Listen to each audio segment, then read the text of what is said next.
Pessoal, boa tarde. Como estão? Tudo bem? Tudo bem? Primeiramente, gostaria de parabenizá-los, tá, pela iniciativa de estudo, tá, principalmente num momento desse, né, um sabadão à tarde, né, que tem muitas outras coisas, assim, digamos que poderiam ser mais agradáveis, certo? Mas vocês estão empenhados em algum tipo de propósito, certo, gente? Tá bem? Então vamos nos concentrar aqui. A gente tem um tempinho para falar sobre as ciências da natureza e suas tecnologias, tá? Então eu preciso que você pegue esse caderno aí, área de ciências da natureza e suas tecnologias. Pegou?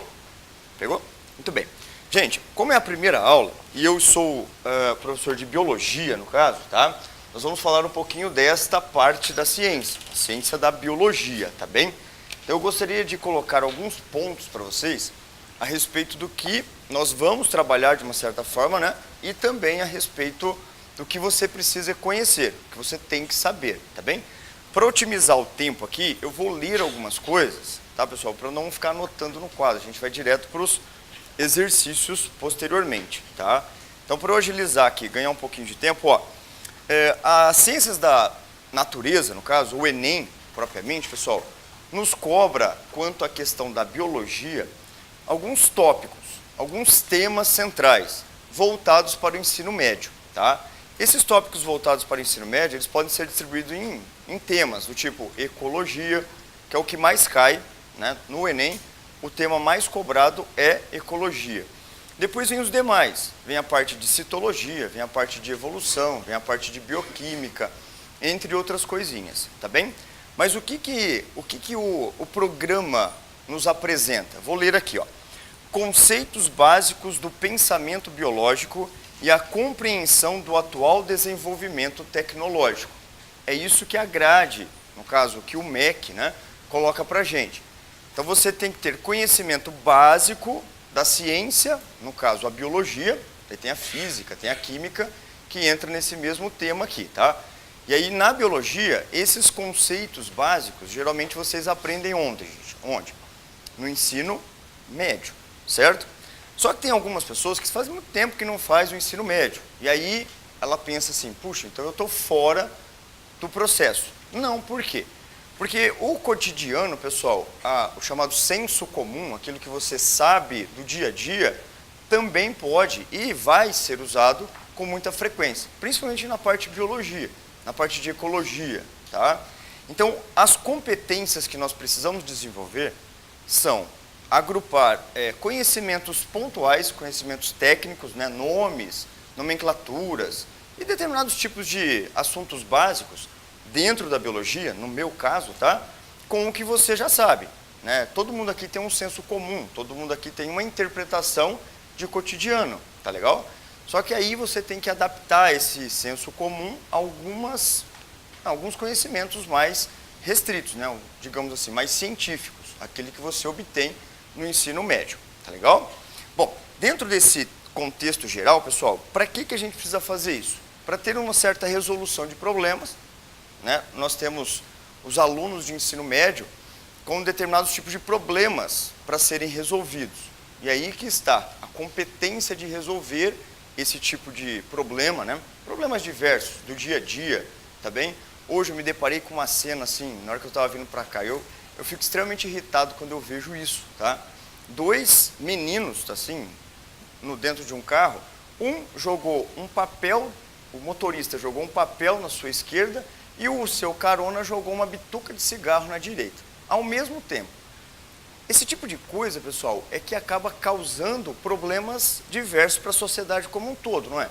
Aí chove pra caramba, entope tudo, e quem que é o grande responsável por isso? É o governo, é a prefeitura. Também é, porque às vezes não faz obra adequada. Mas esses dois também não são culpados? Então esse tipo de problema que a gente também tem que buscar a resolução. Isso é senso comum, entende? Isso é ecologia, né? Mas é uma questão de educação, tá? Uma outra questão, gente, é a compreensão de notícias. Às vezes você está lá assistindo uma reportagem e essa reportagem passa um tema a qual você, puxa vida, eu não sei o que significa isso. Fala sobre DNA, fala sobre um outro tipo de biotecnologia, você fala assim, nossa, o que é isso? A compreensão de notícias, ela se faz necessário com esse tipo de conhecimento. Bom, fechando a minha fala, pessoal, quanto à questão, né? A ideia, né, do que o Enem está querendo nos colocar é exatamente colocarmos um pouco de vivência dentro do processo científico, tá? A resolução de problemas, a tomada de decisão, como que eu vou resolver o problema. Então, tudo isso está baseado na questão conhecimento e educação, né? Então, o Enem, ele busca esse tipo de ideia para tornar um cidadão mais consciente. É isso que o ensino médio, ele deveria estar um pouco mais focado, né? Porque esses dois garotos, com certeza, eles tiveram aula. Não é verdade? Com certeza, eles tiveram aula e um bom tempo de aula. Mas eles não conseguiram, eles não têm a percepção de que o que ele acabou de fazer é algo errado. Um jogou um papel do lado esquerdo, o outro jogou a bituca de cigarro do lado direito. Simples assim. Como se fosse algo extremamente normal para ele. E é, né? Mas qual que é a ideia? Não compreende o sistema, né? Não sabe como conservar a consciência, né, de um cidadão, tá? Então a gente tem que construir isso. E as questões do Enem, pessoal, muitas vezes elas nos trazem esse tipo de problematização, tá legal? Bom, eu vou embasar a nossa fala, pessoal, junto com algumas questões, tá? Então eu vou indicar para vocês aqui algumas questões dentro de determinados grupos de conhecimentos, tá? Então eu gostaria que vocês pegassem a apostila e deixassem aberta na página 29, tá bem? Então lá na página 29,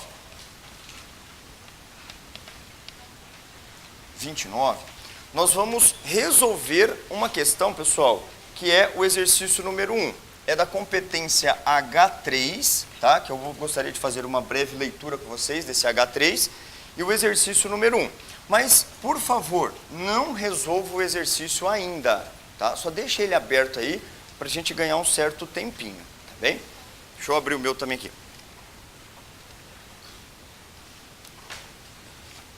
Ó, a competência H3, ela fala o seguinte, ó. Confrontar interpretações científicas com interpretações baseadas no senso comum ao longo do tempo ou em diferentes culturas, tá bem? Essa primeira questão, pessoal, ela está nos indicando alguma coisa assim, senso comum, ou seja, algo que a gente pode resolver pelo simples fato de ter um raciocínio, ou você, digamos assim, vivenciou aquele tipo de atitude, não, ou tipo de problema, que você então consegue interpretar, tá legal? O primeiro exercício, pessoal, diz respeito, não leia ainda, por favor, senão vai perder um pouco nosso foco. Ele diz respeito à teoria da evolução, tá? Então ele tem um fator científico, só para que vocês tenham uma ideia. Esse fator científico é dado como evolução. É um tópico bastante cobrado, tá bem? Onde nós estamos desmembrando a questão da abiogênese e a questão da biogênese. Abiogênese e biogênese. Preciso explicar para vocês esses dois tópicos aqui. Isso aqui é a questão científica, tá? Mas olha como o senso comum acaba nos dando uma certa ajuda, pessoal. O que você interpretaria pela palavra biogênese? A palavra em si, gente, o que significa? A gênese é a formação, tipo da Bíblia, Gênesis, formação. Formação da vida, biogênese. Tá legal? Então as duas palavras têm em comum, biogênese. Só que uma tem um prefixo. Que prefixo que é este? É o prefixo A de negação. Na biologia, o A, não sempre, né? Tipo abacate, né? Não abacate, né? Certo? Não abacate. Então, nem toda palavra que começa com A é sinal de negação. Mas, nesse contexto aqui, a gente consegue interpretar. A biogênese, quer dizer, a vida não veio da vida. Entende? A vida não veio da vida. A formação da vida não é pela vida. Isso significa, pessoal, que a vida tenha surgido em outro local, ou de alguma outra forma que não de um ser vivo. É a questão da geração espontânea. Eu vou falar muitas coisas, fiquem atentos para dar aquela notadinha ali básica, tá, gente? A biogênese, então, ela está relativa à questão, a vida a partir da matéria bruta, a partir da matéria inanimada.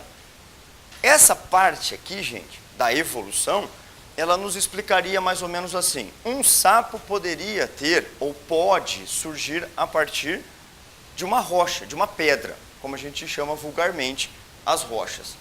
Então, de repente, tem lá uma pedra e essa pedra, de repente, vira um sapo. É uma questão, digamos, vai ter fé assim, não sei aonde, né? Mas enfim, né? Então, você tem algo gerando vida, mas esse algo é bruto, é a matéria bruta gerando a vida. Grãozinhos de poeira, de repente, viram mosquitos. Existe um princípio ativo para que tudo isso aconteça, tá? E muitos cientistas, pessoal, eles acabaram nos dando esse tipo de pensamento, tá? 3 cientistas são muito importantes quanto a pensamento abiogênico. Um deles, chamado de Helmont, com H, que até fez a receita da vida, tá bem? É deixar uma camisa suja de suor com grãos de trigo num canto de uma sala escura e tranquila. 21 dias depois vai ter rato nesse local. Ou seja, é a receita da vida para os ratos. É deixar uma camisa suja de suor com grãozinhos de trigo numa sala tranquila e escura. Entende? Depois de 21 dias vai aparecer rato. Geração espontânea. A vida a partir da matéria não viva. Entende? Depois vem um outro cientista, pessoal, um segundo, chamado de Needham. O Needham também explicou a vida pela matéria bruta, mas só que na casa dos micro-organismos. Tá bem? Esses dois, no caso, importantes, né? Eles são diretamente relacionados. Aí tem o Newton. O Newton, pessoal, ele é da física, mas ele é um defensor da abiogênese. Em outro patamar, existe a ideia da vida ter surgido há muito tempo atrás, a partir da matéria bruta. Então, o Newton não é tão radical, tipo uma pedra vai virar um sapo. Mas existem defensores da questão abiogênica. Só que daí, também tem os defensores da biogênese. Agora vamos lá, gente. Esse é senso comum. Eu expliquei para vocês a abiogênese. O que seria biogênese agora? Um ser vivo surge, de um ser vivo surge outro ser vivo. Ou seja, a vida vem de uma vida pré-existente. Essa vida proveniente da pré-existência, pessoal, se dá como fator reprodução. Então, os cientistas que defendem a biogênese, ele defende a ideia de que a vida vem de uma vida pré-existente. Ou seja, uma mosca dá origem a outra mosca. Um sapo dá origem a outro sapo. Uma cobra dá origem a outra cobra. E assim, os seres vivos se reproduzem. 2 cientistas, pessoal, no ensino médio, são marcantes. Este aqui, que é o Francesco Redi, a gente conhece como Redi, e o mais importante de todos é o Louis Pasteur, né? O senhor Pasteur, no caso, ele é o pai da biogênese, só para vocês terem uma ideia, né, desse contexto, o pai da biogênese, tá legal? No contexto científico, Redi e Pasteur, pessoal, eles provam cientificamente de que a vida vem de uma vida pré-existente. Eu falei da mosca, não foi? Porque eu cito o Redi. Redi fez um experimento básico. Ele pegou um potinho, deixou um pouco de carne em putrefação lá, e esse potinho aberto. Esse potinho aberto deixou então com que as moscas entrassem, botassem seus ovos e gerassem larvas que se desenvolveram gerando novas moscas. Isso ele viu. Mas para provar, ele pegou o mesmo potinho, o mesmo conteúdo basicamente, só que ele deixou tampado com uma gaze, ou seja, ele impediu a entrada das moscas. Novas moscas surgiram nessa carne em putrefação? Não, porque a mosca não conseguiu botar os seus ovos para gerar larvas, para gerar então a vida a partir dela. Entende, gente? Esse foi o experimento de Redi. E aí veio o experimento de Pasteur, que determinou tudo isso na questão dos micro-organismos. O Pasteur, então, fez um experimento extremamente definitivo, que ele provou de que, além, né, de todos os fatores vivos, né, macroscópicos, até os microscópicos, até as bactérias, os fungos, são provenientes de seres pré-existentes. Entenderam, gente? Então, esse é um embasamento teórico. Isso aqui é o que você obtém no ensino médio. Agora, vamos para a questão número 1, daí você vai perceber. Vamos lá, então?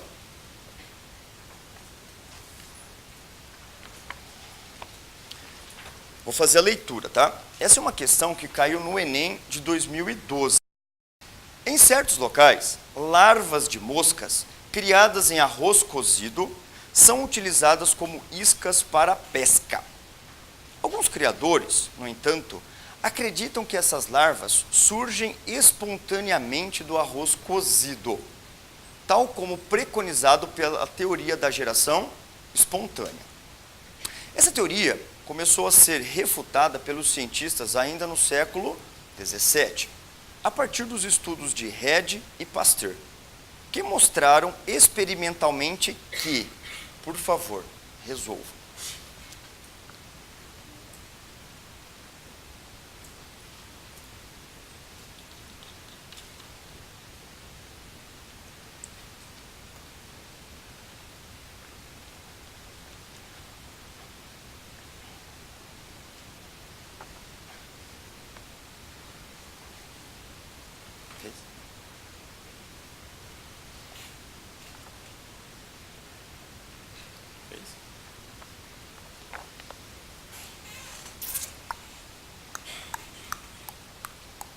O tempo está acabando. Beleza, gente? Bom, vamos ver a questão. Antes de eu passar a resposta para vocês, ou no caso o gabarito, tá? A explicação ajudou? Sim ou não? Bom, isso é questão de ensino médio. Mas se eu não tivesse passado a explicação, será que talvez você teria feito assim, eu não sei quem que é esse sujeito, Rede, Pasteur, não sei. Mas ele está embutido aí, pessoal, está na questão da biogênese. Rede Pasteur está voltado para a biogênese? Sim. Então, eles estão voltados para a questão de que a vida vem de uma vida pré-existente. Então, o texto em si, né, na verdade, o enunciado, ele nos deixou uma ideia, né, para ser, de certa forma, interpretada. E essa interpretação é dada pelo senso comum. É claro que se você tiver um embasamento teórico, o caminho fica mais curto, né? Você consegue pegar um atalhozinho ali. Eu sei o que é biogênese, é biogênese. Ótimo. E aí você, então, marcou qual alternativa? C. É essa mesmo. Né? É essa mesmo. É essa mesmo. É a letra C. Nossa, né? Alguma outra causou uma certa ideia, assim, de correta, pessoal? Para você, uma outra alternativa ali tenha passado assim, puxa vida, eu estou em dúvida entre a C e a B, entre a C e a D. É aí que vem a questão conteudista, tá? O senso comum, muitas vezes, vai te deixar numa situação assim, será que é essa? Ou será que é essa? Fator interpretativo, né? Senso comum. Mas quando você tem a teoria já, de uma certa forma, um pouco mais concreta, aí você consegue decidir de uma forma muito mais direta. Tá legal, pessoal? Nós vamos trabalhar, eu particularmente vou trabalhar assim com vocês. Os exercícios vão buscar, no caso, né, o exercício vai nos levar a uma teoria. Essa teoria ela será passada de uma forma pontual para vocês. Eu não consigo falar tudo sobre a questão teórica em pouco tempo, né? A gente consegue colocar a teoria dentro do processo de questão. Não perdendo aí a página, pessoal, continuando nessa página 29, só que começa o exercício número 2 ali, tá legal? Na página mesma, página 29, o exercício número 2 do Enem 2011. Eu preciso agora que você leia e tente fazê-lo. Entenderam? Ainda dentro do contexto senso comum interpretativo. Vai lá então, pessoal, questão número 2, página 29. E termina na outra página, tá?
Zero.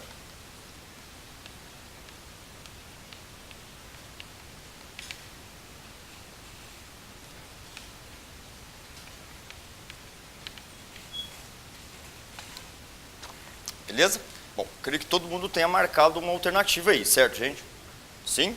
Tá? A ideia de ter marcado agora foi meio que senso comum ou foi teórico?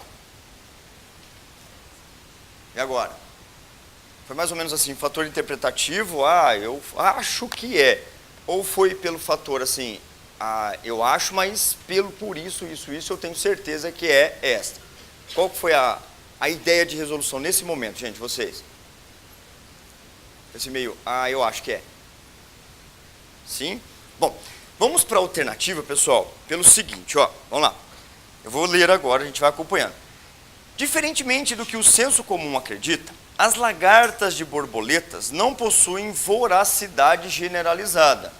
As lagartas não possuem voracidade generalizada. Um estudo mostrou que as borboletas de asas transparentes da família Itomininae. Bom, eu posso dar uma pausinha aqui para não causar determinado estresse assim? Depois eu volto. Gente, para quem estuda a questão teórica, essa palavra está escrito errada. Tá bem? Por quê? Porque a terminação de família de classificação é dado como idae. E como é que está a terminação nossa aqui? Inae. Tá legal? Esse é um erro que pode ser, no caso, interpretado. Não vai atrapalhar a resolução, mas tipo, eu sei esse detalhe. Então, você consegue identificar um erro. Isso aqui é erro, tá bem? Isso aqui, pessoal, é a terminação que a gente usa quando a gente fala sobre a questão da família, tá bem? Na classificação dos seres vivos existe uma ordem taxonômica, reino, filo, classe, ordem, família, gênero, espécie. Essa é a nossa categorização taxonômica. Não está cobrando isso da gente, nesse contexto, tá bem? Mas seria reino, filo, classe, ordem, família. Sabemos que toda vez que escreve família, quando se trata de animais, a terminação é idae e não inae. Tá vendo só? Então, já numa questão você poderia falar, opa, tem alguma coisa estranha aqui, né? Pelo conhecimento, tá bem? Aqui elas estão corretas, tá, gente? Aceae, apocinae, tá bem? A gente solaceaia, né? Aqui, solace, apocinace, tá bem? É a pronúncia que a gente fala. As terminações aceae, como a gente lê, né? Aceae, é família de planta. Aí elas estão corretas. Aqui tem um errinho, tá? Mas não atrapalha o nosso contexto. Vamos lá, então. Um estudo mostrou que as borboletas de asas transparentes da família Itominidae,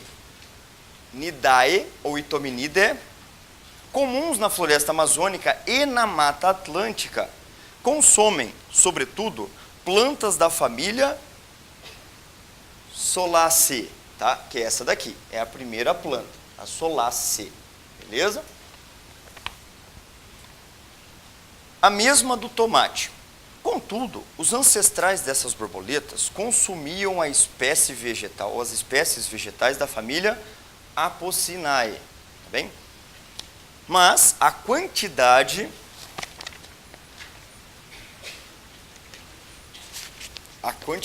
veja, dessas plantas parece não ter sido suficiente para garantir o suprimento alimentar dessas borboletas. Dessa forma, as solacenáceas, primeira, né, tornaram-se uma opção de alimento, pois são abundantes na Mata Atlântica e na floresta amazônica. Ok?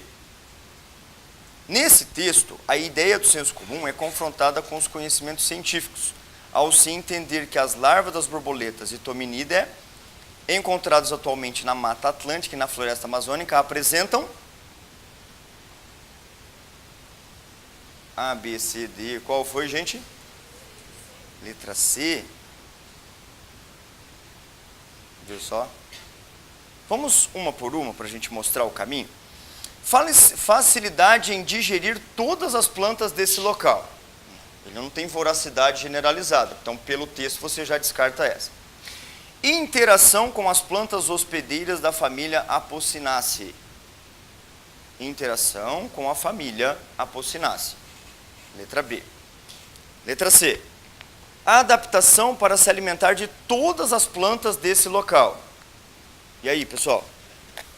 Todas as plantas desse local podem ser comidas pelas larvas? Não. Ou é esta ou é esta. Concorda? Então a C também não pode ser.